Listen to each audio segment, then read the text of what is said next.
The Writer's Dossier podcast is a proud member of the Authors on the Air Global Radio Network. No writers were harmed in the production of this podcast. Hi, I'm Chris Chambers, and this is my Writer's Dossier.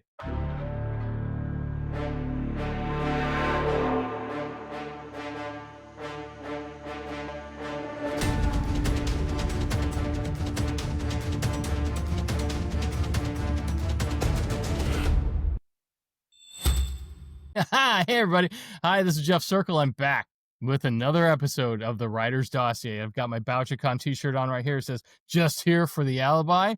And that is true. And I brought someone with me. Chris Chambers is on the show today, folks. Thank you for joining us. Chris, how are you? I'm great. I am super great. And, it's exciting to be here with you. Exciting to talk to you back in New Orleans with all that inspiration going on. I feel so small now because there's 1,500 cool people there, plus you, 1,501. I've got to perform today.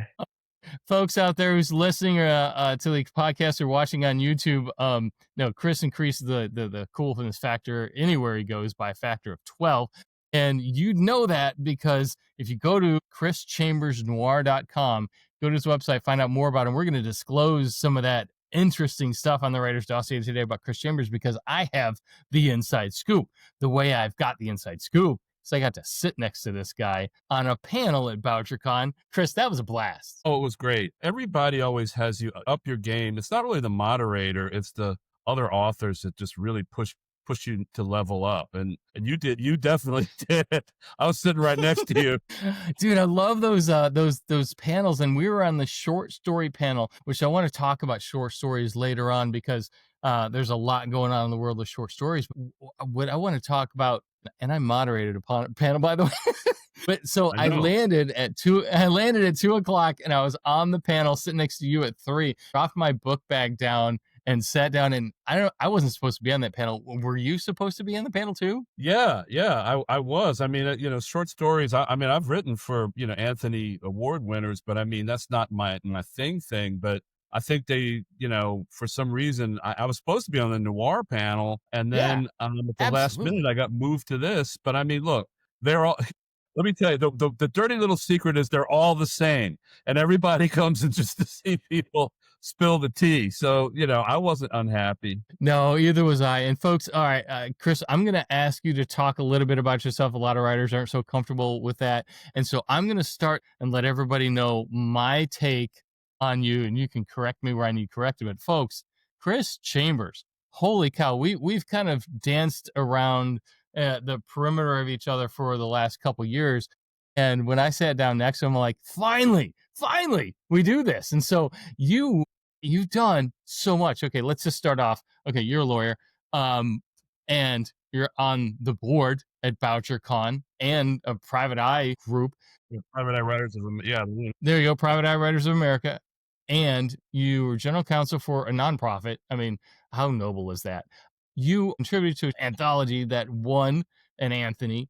Your Dickie Chambers books have been blurbed by some of the biggest writers out there, Eli Craner, I.S. Berry, others. And those books, you got a starred, and this is all off the top of my head, starred Publishers Weekly Review. Chris Chambers is the real deal, and king of noir and king of DC Writing Group. You're the president of the Mid-Atlantic chapter. So, folks, anyone who doesn't know Chris Chambers, you've been living under a rock. And I look, and there he is sitting right next to me. So, like, first thing, I slid in the card with my email address on it, by the way, and I said, "Dude, you've got to be on the show," and so does my dog, apparently.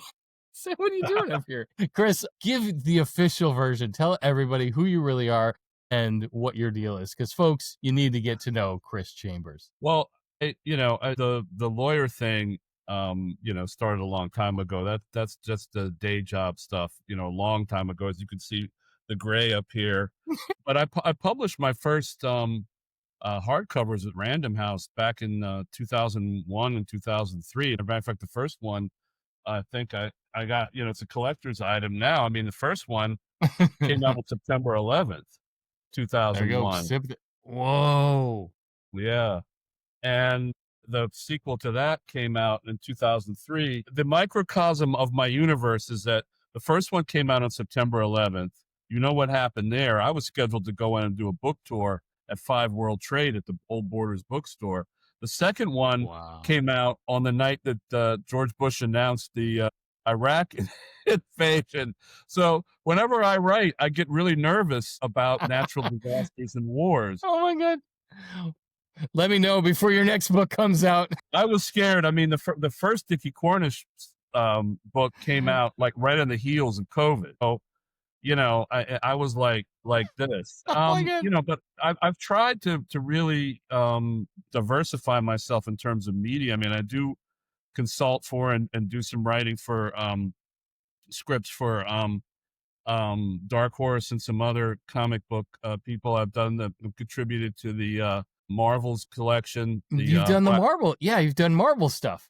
That's amazing. Panther, Tales of Wakanda, and Sam Wilson, The Shield of Captain America. The Shield, yeah. Yeah, I've done a bunch of pulp and stuff too. And I actually, Gary Phillips and I did a collaboration and edited a book called The Darker Mask, which was noir and crime, but it was also superhero stories too. So we had a lot of people there. I mean, I got to meet people like Lorenzo Carcaterra, who did, what's the big movie with Brad Pitt and all those people? What was it? Sleepers. I mean, people like that.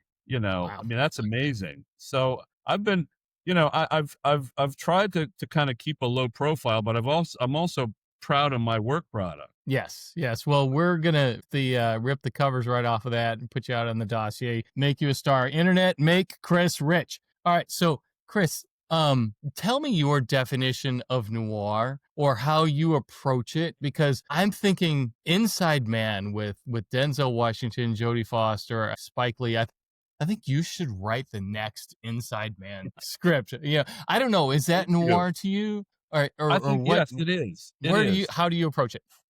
Well, I mean, there's a variety of, the great thing is that it's applicable in all kinds of circumstances, be it, hard-boiled detective stuff, be it kind of moody suspense. But I mean, really, it's a bunch of things. First of all, it's definitely a stylized realism.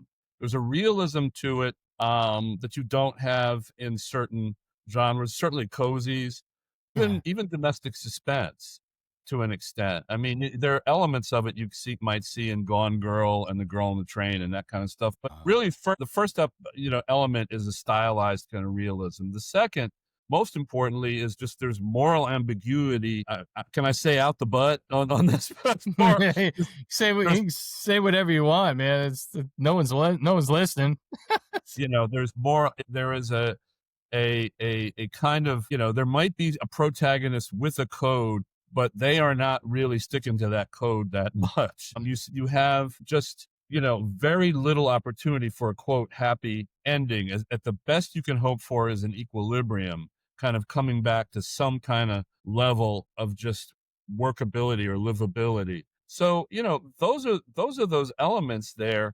You have this, you do have the kind of pop culture elements when you think about the movies in the 40s and the darkness, and you convey that in the stories. You also convey that through your heroes who are noir writers. I mean, my heroes are Dashiell Hammett and Raymond Chandler and Chester Himes and people like that. But then you also have these elements that I talked about in some of the newer stuff. And when I mean newer stuff, I mean people like Sean Cosby or Eli Craner. I mean people who have blurred my books before, and so it has nothing to do with a shadowy alley in a city. It could be a shadowy mood in a diner in the middle of Southern Virginia or Arkansas. It's that kind of a moral ambiguity and really damaged characters who really are not working on why they're damaged. They just let it rip. I mean, some of the lucky ones know why they're messed up, but they just still can't. They still are finding themselves in these situations. So it's a really wonderful medium to write in.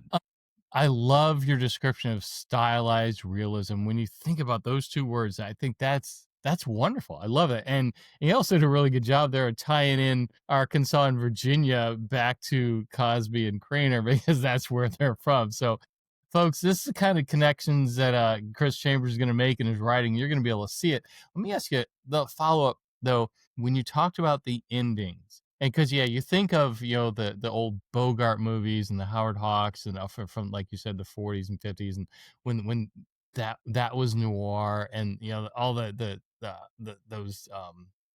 those detective movies that he did. I can't remember his character name off the top of my head. Sam Spade and Sam Spade. There you go. Yeah. Yeah. So you think about that, but then when it comes to the ending, audiences have to have a payoff. But with what you just said and what's been true in some of these films and some of these short stories that I've seen, they just kind of like end. So I've gotten some complaints for some readers where it's like, oh, it seemed like the writer was just on a deadline, is rushed it to an end. Well, no, I mean, right?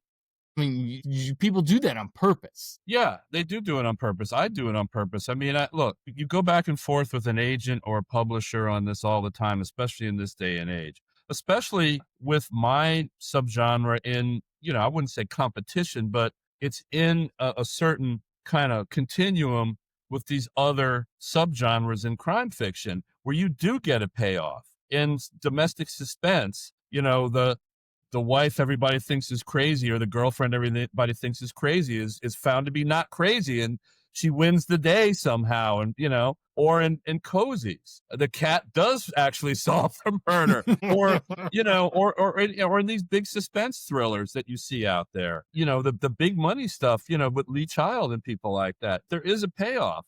In noir, there ain't no payoff. I mean, look, a perfect example, and in film is Chinatown. I mean, Dunaway, gets shot at the, in Chinatown. There's no reference to Chinatown.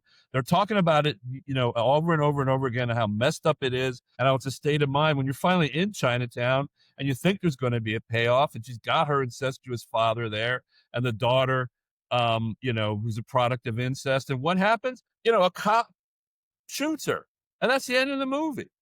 Because but there is an equilibrium there. It's not a happy ending, but it is an equilibrium. It's a resolution, because a lot of times in real life, there ain't no happy ending. The best you can hope for is some kind of setting where you can breathe, and that's it. Yeah. And, and life goes on. It goes on for his, Jack Nicholson's character. It goes on for the daughter somehow. It doesn't go on for the incestuous father, really. And then they make a sequel where they have to have a happy ending because it's a big Hollywood movie rather than, the original.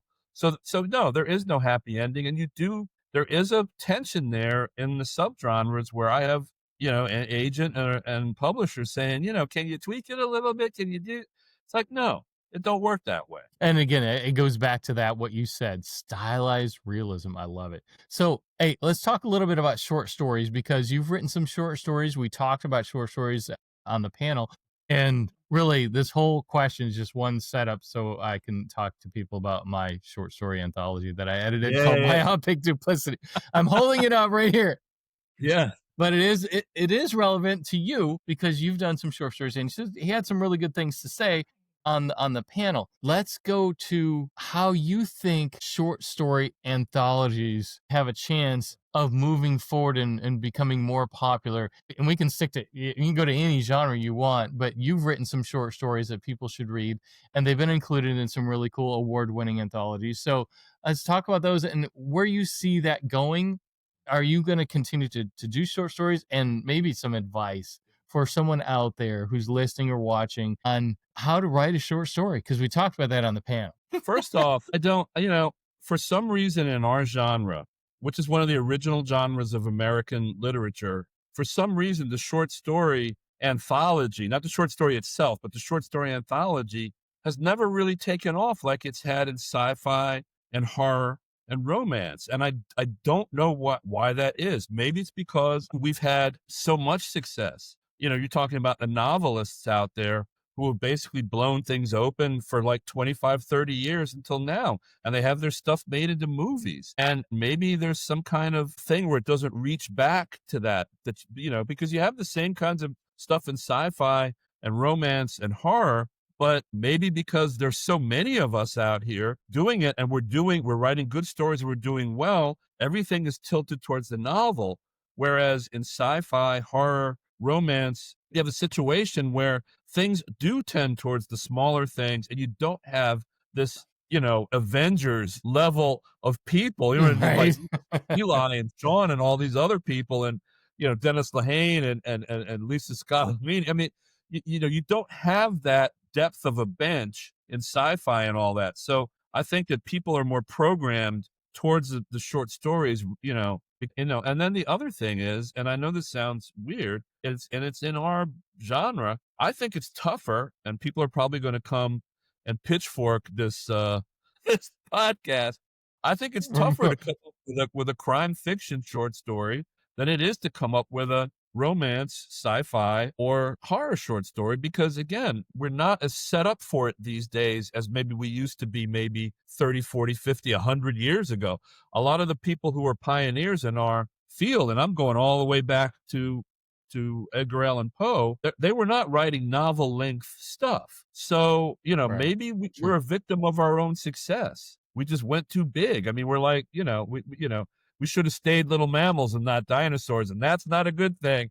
So, Well, yeah. Go ahead, Chris. You can piss off all the horror and romance people, but hey, the cozy Right. people, come on, cozy people, come on after me. Come on, take a shot. Well, I mean, No, cozies too. I mean, cozies too as a romance as opposed to cozies. I think romance in its own right. I think that's what I'm talking about, not cozy short stories, because cozy short stories are hard as hell to write too. So, Yeah. I mean, that must be. I think that's my theory about what's going on. It's tough. It is much harder to write a short story, period, no matter what your genre is, than it is to write a novel. I know people don't think that, but I mean, you were on that panel. I mean, you heard. I mean, it takes a lot of craftsmanship, and and it takes a lot of people out of their comfort zone. It really does. Yeah. I think getting out of your comfort zone is good for writers, trying different things. And so I'm envisioning right now Chris Chambers, romance writer, right? So, all right, real I noir did do romance that by once, Chris but Gary Phillips Chambers. and I were in some collection. I'm trying to remember what it was. It was, I mean, you're sitting there trying to rack your brains. I mean, nobody's getting killed, and you're trying to think about, well, the plot's going to be somebody breaking a weird story to some girl, and you're like, can I strangle her? Can somebody break in and strangle me? Right, No, right. it's got to Oh be. yeah, there you go. It's not like that. So, Well, you are a noir superstar. Everyone needs to go out to chrischambersnoir.com, get to know Chris, find out more about him, and you're also working on some podcast material on Incandescent Radio. So just go to your website. People can jump over to the podcast, and you're getting that going. You're doing a lot. You do a lot for the DC writing community. You're involved in that, and I think that's a really good thing. And if we can, real quick, and we're going a little over, I've got so many things I want to talk to you about. Give everybody one piece of advice if they're going to be writing a short story. And I'll give you an example. We talked about rushing to an ending, beginning, middle, and end. What's the number one thing in a short story that you think would be helpful for people to know? What do they need to focus on? well, it's always going to be a big idea, a good idea, just a big idea and then you got to follow through with that and plan it out. Like I said, if you're seat of the pantser in novels, you can't do that in the short story. If you're an outliner in novels, you have to be more of a big idea person and a little more loose in the short story. So there's a happy medium there. So big idea, but plan it out. That's awesome. No, that's right. So people out there, get your hook and make it the biggest, best hook. Get them in, and then plan it out. Don't meander, and don't use 7 words and 4 will do. All right. I love getting that advice from people like you. So I can't thank you enough for joining the Writer's Dossier, and thanks for coming to Bouchercon and contributing to the community as much as you do in the writing community and everything else that you do. So everyone, get to know Chris Chambers. Go to chrischambersnoir.com and follow Chris on social media. Look for WHYS. Go to Chris's website. You'll find everything there, and it'll pop you over to Amazon or wherever you need to go to get his stuff. And follow him in the local area. You do some local events in DC every once in a while. All the time. Lots of stuff going on there. Yeah. So with my mentor, George Pelicanos, we do a lot of stuff. So there you go. It's so good to see you again. This is twice in just a couple weeks, and I can't wait to see you next time. Folks, thanks for joining us. And where can they follow you on social media? What's the best platform that you put stuff out on? It would be the website, www.chrischambersnoir.com. You can find me also on Instagram. It would be at Prof. Chris C. Yeah. If you go to the website, just look for the Instagram logo. He has it on there. Just click that and you'll be able to follow him there on Instagram. So, Chris, thank you so much. And keep writing those noir romance novels. Bye, everybody. The Dossier podcast is a production of The Idea Academy.